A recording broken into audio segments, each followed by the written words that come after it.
सभी छात्रों का स्वागत। सामाजिक विज्ञान के अंतर्गत पृथ्वी हमारा आवास भूगोल कक्षा छठी का यह पहला अध्याय भाग 1 सौर मंडल में पृथ्वी, इसके बारे में हम विस्तृत जानकारी लेंगे। अभी आप देखिए, ये सूर्य है और सूर्य एक जगह पर स्थिर है और बाकी सभी ग्रह उसके चारों ओर चक्कर लगाते हैं। जैसा यहाँ पर आप देखिए, सूर्य से सबसे नज़दीक का ग्रह मरकरी यानी बुध, उसको एक चक्कर लगाने के लिए सूर्य के चारों ओर 88 दिन लगते हैं। जैसा दूसरा वेनस यानी शुक्र, उसको 255 दिन लगते हैं। यह सूर्य से नंबर 2 पर है। और ये तीसरा पृथ्वी, उसको सूर्य से एक चक्कर लगाने के लिए 365 दिन लगते हैं। चौथा है मार्स, आप देख सकते हैं मंगल, 687 दिन लगते हैं। पांचवा जो है आपका जुपिटर, तो इसको बृहस्पति बोलते हैं, इसको 12 साल लगते हैं। छठा जो है सैटर्न, जैसा उसको हम शनि बोलते हैं, उसको 29 साल और 5 महीने लगते हैं लगभग। सातवां जो है यूरेनस, आप यहाँ देखिए, उसको 84 साल लगते हैं। और नेपच्यून, यहाँ आप देख सकते हैं 164 साल लगते। और प्लेटो भी है, लेकिन अब उसको ये देख सकते आप, उसमें ये बहुत मतलब काफ़ी ग्रह है और ये सूर्य के चारों ओर ये चक्कर लगाते हैं। अभी आप देखिए, ये तारे सूर्य के सूर्यास्त के बाद आकाश को देखना काफ़ी अच्छा लगता है। आसमान में पहले 1 या 2 बिंदु दिखते हैं और बाद में इनकी संख्या बढ़ती है। जो अनंत होते हैं उनकी गणना करना मुश्किल है। जैसे जैसे रात होती है वैसे ये तारे अधिक ज़्यादा चमकने लगते हैं। उनको तारों को अपना स्वयं का प्रकाश होता है। संपूर्ण आकाश छोटी छोटी चमकदार वस्तुओं से भर जाता है। आपने शाम के समय, जैसा सूर्यास्त होने के बाद रात को आप खुले आंगन में या घर के छत पर जाकर आप देख सकते हैं, खुले आसमान में आपको कई सारे ऐसे चमकीले तारे आपको मिलेंगे, जिनमें कुछ धुंधले और कुछ चमकीले होते हैं। जो धुंधले होते हैं वो बहुत दूर होते हैं हमसे, और जो चमकीले, जो बड़े दिखते हैं, थोड़ा सा हमारे नज़दीक होते हैं। ऐसा लगता है कि आकाश में हीरे जड़े हो, मतलब उसका ये अलंकार अति वर्णन किया गया है। इनमें कुछ टिमटिमाते प्रतीत होते हैं, मतलब बूझते हैं और फिर प्रकाश देते हैं। कुछ के टिमटिमाट अन्य से अलग है। ये बिना किसी टिमटिमाट के चंद्रमा के समान दिखाई देते या चमकते हैं। तो इस तरह ये तारों के बारे में आपने अक्सर देखा होगा, शाम के समय, रात के समय, यह कई सारे आसमान में, आकाश में आपको तारे चमकते हुए आपको दिखाई देते हैं। जैसा कि आप ये अक्सर ये चित्र आपने रात के समय आपने देखा होगा कि यहाँ पर छोटे छोटे तारे, अनंत तारे हैं जो अनगिनत है, आप उनकी गिनती नहीं कर सकते। और कुछ जो है काफ़ी प्रकाश दे रहे हैं, आप देख सकते हैं, कई टिमटिमाते तारे हैं, ऐसे अनंत है, उसकी गणना करना मुश्किल है। तो ये सभी तारे हैं। अभी आप ये पूर्णिमा और अमावस्या, इन चमकीली वस्तुओं के साथ आप लगभग प्रतिदिन चंद्रमा को देखते हैं। चंद्रमा भी आपको दिखाई देता है और यह अलग अलग समय पर अलग अलग आकार और स्थितियों में आपको दिखाई देता है। चंद्र कोराकृति जैसा वह बढ़ता जाता है और बाद में बड़ा गोल होता है। पूर्ण चंद्र को लगभग 1 महीने में आप एक बार देख सकते हैं और पूर्ण चंद्रमा वाली रात को आप पूर्णिमा उसको कहते हैं। 15 दिन के बाद आप इसे नहीं देख सकते। यह नए चंद्रमा की रात ये होती है अमावस्या की रात। और अमावस्या के रात के समय पूरा अंधेरा होता है और उसमें आप देखते हैं कई जो टिमटिमाते आपके छोटे छोटे तारे आपको आकाश में दिखाई देते हैं, लेकिन चंद्रमा नहीं होता है। ऐसी रात में अगर आसमान साफ होता है तो आसमान का अवलोकन, उसका निरीक्षण करने में आपको बड़ी मजा आएगी। और आप अच्छी तरह से उसका अवलोकन निरीक्षण कर सकते हैं। अभी आप देखिए, दिन में चंद्रमा और अन्य चीज़ों को आकाश में आप क्यों नहीं देख पाते। अक्सर आपने देखा होगा चंद्रमा भी आसमान में होता है, लेकिन दिन के समय में ये जो तारे होते हैं आसमान में, वो भी आपको क्यों नहीं दिखाई देते, केवल रात के समय आपको क्यों दिखते हैं। ऐसा क्या कारण है उसके पीछे। जैसा कि हम दिन जो है चंद्रमा एवं इन सभी छोटी चमकीली वस्तुओं को हम लोग क्यों नहीं देख पाते, तो उसका कारण यह है, सूर्य के अत्यधिक तेज प्रकाश के कारण रात के समय चमकने वाली चीज़ें दिन के समय हमको नहीं दिख पाती है। रात के समय अंधेरा होता और इसलिए हम उनको देख सकते हैं, और ये तारे भी चमकीले होते, टिमटिमाते दिखाई देते हैं। जैसा कि सूर्य, चंद्रमा तथा सभी वस्तुएं जो रात के समय आसमान में चमकती है, उसको हम खगोलीय पिंड कहते हैं। जैसा कि आपको इस तरह का प्रश्न आता है कि यह खगोलीय पिंड क्या होता है, तो उसमें खगोलीय पिंड में सूर्य, चंद्रमा और सभी टिमटिमाती वस्तुएं यानी तारे ये रात के समय आपको आसमान में चमकती हुई दिखाई देती है, उसको हम खगोलीय पिंड कहते हैं। अभी आप यहाँ देख सकते हैं, यहाँ पर आपको ये पृथ्वी, ये चंद्रमा और ये सूर्य और यहाँ टिमटिमाते कई अनंत तारे आपको दिखाई देते हैं, जो अनगिनत है, उनकी गिनती नहीं की जा सकती। तो इन सभी को आप खगोलीय पिंड कह सकते हैं। तो खगोलीय पिंड के बारे में आपको समझ में आ रहा होगा। सूर्य, चंद्रमा, पृथ्वी और ऐसे कई सारी वस्तुएं यानी जो टिमटिमाती, मतलब हम उसको तारे बोलते हैं, इन सभी को आप खगोलीय पिंड कहते हैं। अब एक सूर्य भी एक तारा है। अब ये बाकी जैसे अन्य तारे हैं, टिमटिमाते आपको दिखाई देते, छोटे छोटे हैं, लेकिन ये हमसे बहुत दूर होने के कारण यह तारे हमको छोटे छोटे दिखाई देते हैं, और सूर्य हमसे नज़दीक होने के कारण यह तारा बड़ा हमको दिखाई देता है। कुछ खगोलीय पिंड के जो आकार बड़े आकार वाले और ये गर्म होते हैं, और ये गैसों से बने होते हैं, और उनके पास अपनी ऊष्मा तथा प्रकाश होता है, जिसे वे बहुत बड़ी मात्रा में उत्सर्जित करते, यानी वो टेम्परेचर को छोड़ देते हैं। और इन खगोलीय पिंडों को ही हम तारा कहते हैं। और जैसा सूर्य भी एक तारा है और वो एक जगह पर स्थिर है, और बाकी सभी ये ग्रह उसके चारों ओर चक्कर लगाते हैं।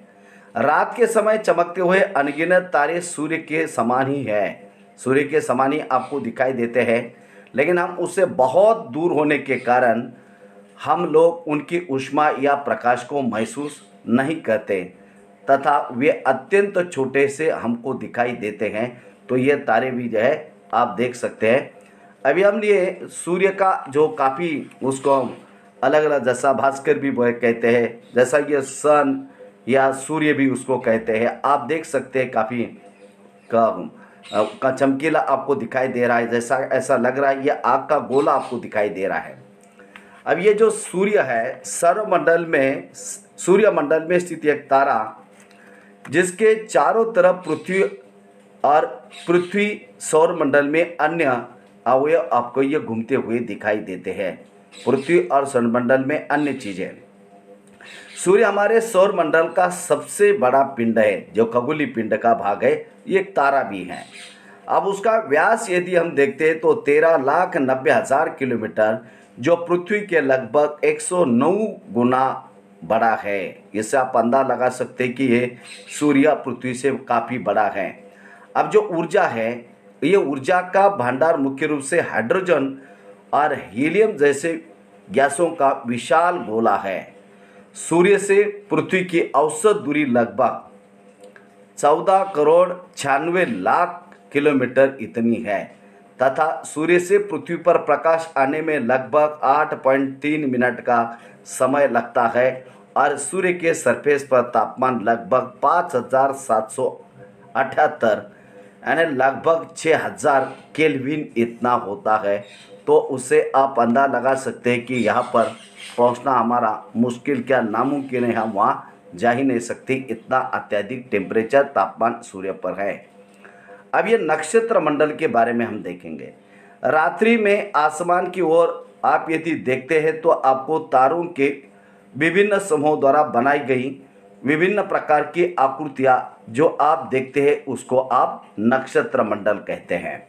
अब यह तारों के विभिन्न समूह द्वारा बनाई गई विभिन्न आकृतियाँ होती हैं, तो ये सभी नक्षत्र मंडल है।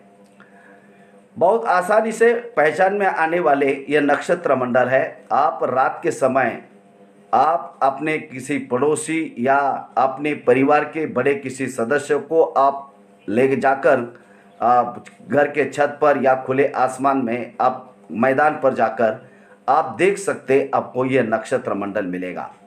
और इसकी जो पहचान जो है बड़ी आसानी से हो सकती है। जो नक्षत्र मंडल स्मॉल बियर या उसको सप्त ऋषि या 7 ऋषि यानी संत, तो यह सप्त ऋषि आपको दिखाई देगा, या ये 7 तारों का समूह है जो कि एक बड़े नक्षत्र मंडल आरसा मेजर का वो एक भाग है। इसलिए इसको आप ये वीडियो देखने के बाद अपने माता पिता को या अपने पड़ोसियों को आप घर के आंगन से आप देख सकते हैं, या फिर घर के छत में जाकर आप ये आसमान का निरीक्षण कर सकते हैं, तारों का निरीक्षण कर सकते हैं, चंद्रमा का है या अन्य खगोलीय पिंडों का आप निरीक्षण कर सकते हैं। सूर्य को भी एक बार फिर आप देख लीजिएगा। अपने पड़ोस या परिवार के किसी भी व्यक्ति को कहिए कि आसमान में अधिक तारे, ग्रह और नक्षत्र मंडल को आप एक बार देखिए और उसका अवलोकन करिए। आप यहाँ देख सकते हैं आप ये सप्त ऋषि या ध्रुव तारा। ये ध्रुव तारा हमेशा उत्तर दिशा की तरफ होता है। अभी आप यहाँ 7 तारों का समूह 1 या 2 या 3 4 5 6 और 7, इसको हम संकेतक तारे उसको कह सकते हैं। ये देखिए, ये पूर्व दिशा, ये पश्चिम दिशा, और हमेशा ये ध्रुव तारा उत्तर दिशा की ओर होता है। ये जो 7 तारे काफ़ी चमकीले आपको आसमान में दिखाई देंगे, तो बिल्कुल उसके सामने आपको और एक चमकीला तारा दिखाई देगा, वो ध्रुव तारा है। तो ध्रुव तारा, जैसा कि पहले दिशा का ज्ञान आम लोगों को नहीं था, तो ये ध्रुव तारा का संदर्भ लेकर वह उत्तर दिशा उसको ग्रहित समझते थे। जैसा कि आप किसी जंगल में, किसी समुद्र में, वहाँ तो आपको दिशा का पता नहीं लगेगा, तो ऐसे समय पर यह ध्रुव तारा यदि आपको दिखाई देता है तो उत्तर दिशा का वो प्रतीक करता है। अब ये ध्रुव तारा प्राचीन समय में लोग रात्रि में दिशा का निर्धारण तारों की सहायता से करते थे, और इसलिए ध्रुव तारा जैसा जंगल में है, आप समुद्र में है, या किसी पहाड़ी पर्वतीय क्षेत्र में है और वहाँ आपको उत्तर दिशा का पता नहीं लग रहा है, तो आप इस ध्रुव तारा का आप उत्तरी तारा या उत्तर दिशा को आप बता सकते हैं। ये इसे ध्रुव तारा कहते हैं। यह आसमान में हमेशा एक स्थान पर ही रहता है, वह कहीं इधर उधर नहीं जाता। और आप ये सप्त ऋषि, जैसा कि आपने पिछले साइड में दिखाया कि यह 7 ऋषि या 7 संत या 7 तारे, इनके सहायता से आप जो ध्रुव तारा है उसके स्थिति को आप जान सकते हैं। और उस ध्रुव तारा को यदि आपने पहचान लिया तो आप बिल्कुल समझ सकते हैं कि ये उत्तर दिशा है। जैसा कि चित्र 1-1 में आप देखिएगा, और ये सप्तऋषि मंडल के संकेतक तारों के आपस में मिलते हुए एक काल्पनिक रेखा खींची जाए या उसे आगे की ओर बढ़ाई जाए तो वह ध्रुव तारे को वही इंगित करता है। तो अभी आपको ध्रुव तारा आप पहचान सकते हैं। अपने बड़े बुजुर्ग आपके घर के आड़ोस पड़ोस के जो होंगे, तो आप उनको ये ध्रुव तारा आप पहचानिए और उनको पूछिए, या सप्तऋषि भी वो कौन से 7 तारे होते हैं वो भी आप उनसे पूछ सकते हैं।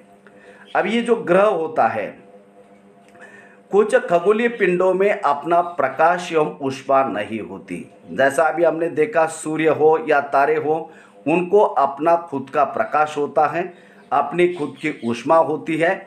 लेकिन ग्रहों को इस तरह का जो प्रकाश है वह तारों से मिलता है या सूर्य से मिलता है।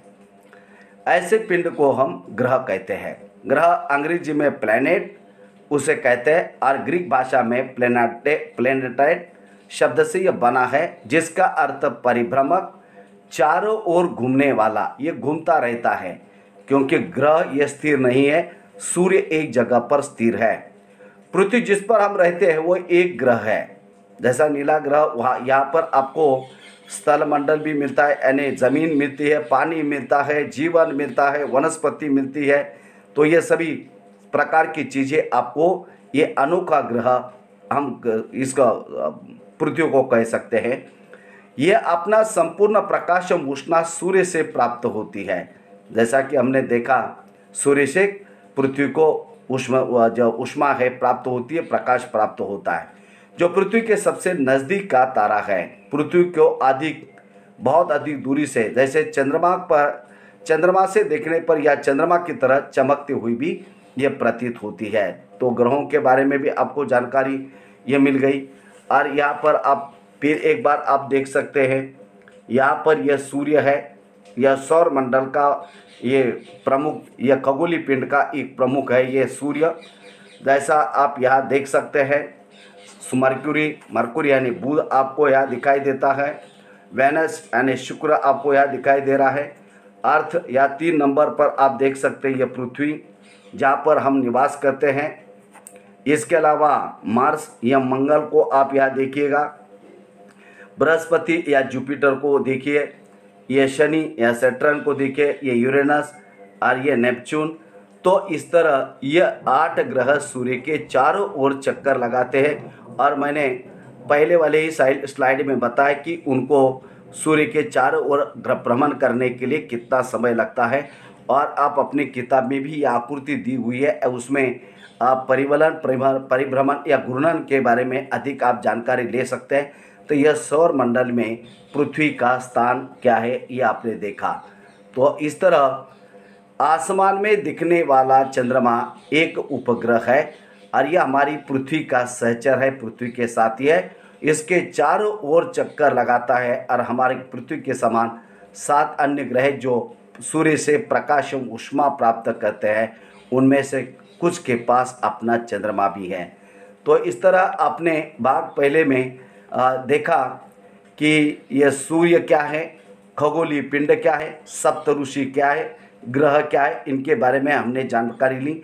अब आगे वाला भाग 2 ये भी वीडियो आप देखिए, और अभी हम यह भाग समाप्त करते हैं। नमस्कार।